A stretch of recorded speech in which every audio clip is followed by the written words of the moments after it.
Bleacher Report. And honestly, a lot of people in the comments pretty much getting mad at Nick Saban, pretty much saying that he's probably done something like this in the past, and then bought every player on their team, made a deal for name, image, and likeness. Nick Saban on NIL deals.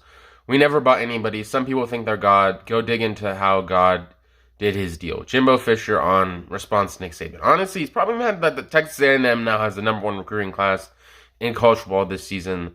And honestly, what do you think about this? I feel like Nick Saban just accused him of something like this and say that once he is the #1, oh, he's paying players for NIL deals, and with no evidence, just accusing him. It seems like he really doesn't have any solid proof to really back any of these claims up. Overall, what do you think about this? I really don't agree with what he's saying. He's just making claims against people without any evidence at all. Palm Feinbaum, and this is college football. For Nick Saban, the greatest coach of all time, to go public and accuse one of his biggest rivals of essentially cheating is really stunning. This is way off script. I honestly don't know why he's accusing him of cheating. He had a good season last year, so why is he still complaining about being the #2? I don't really know why he's accusing him of taking the NIL deal, or actually Jimbo Fisher giving the players the NIL deal and getting them for him. What do you think about this overall, and what's your opinion? Sports Illustrated, and this is what Nick Saban accused Deion Sanders of. So he pretty much accused him of getting an NIL deal for Travis Hunter and pretty much paying him to go to college. And this is what Coach Prime says. I don't even make $1 million, LOL. And Travis Hunter said, I got a mill, but my mom's staying in a 3-bedroom house with 5 kids. Honestly, I don't know when Nick Saban would accuse people of doing this and pretty much just have no evidence at all like he did with Jimbo Fisher.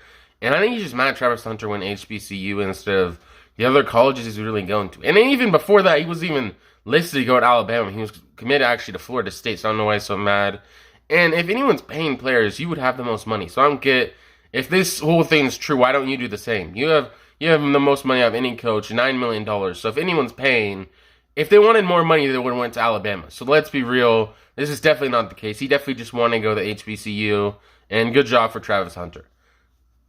This is Bleacher Report, Gridiron, and this is Joe Burrow on the Bengals Super Bowl run. I'm not going to accept losing. Honestly, hopefully next season he has a good chance this season of going back, got all the offensive players back, and improve the offensive line. He definitely has a very good chance of going back to the Super Bowl and maybe have a chance of winning it.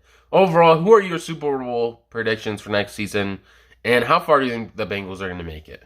Sports Illustrated, it's despicable that a reputable head coach can come out and say this when he doesn't get his way. It's a shame that you have to sit here and defend 17-year-old kids and their families. Jimbo Fisher on Saban's comments. Honestly, I agree with this and agree with his overall point. Seems like when Nick Saban doesn't get his way, or it doesn't have the #1 recruiting class, he pretty much accuses everyone else of paying players money and all this other stuff. Jackson State University, Deion Sanders doing the same thing, and Jimbo Fisher. Honestly, need to stop with these comments. And Nick Saban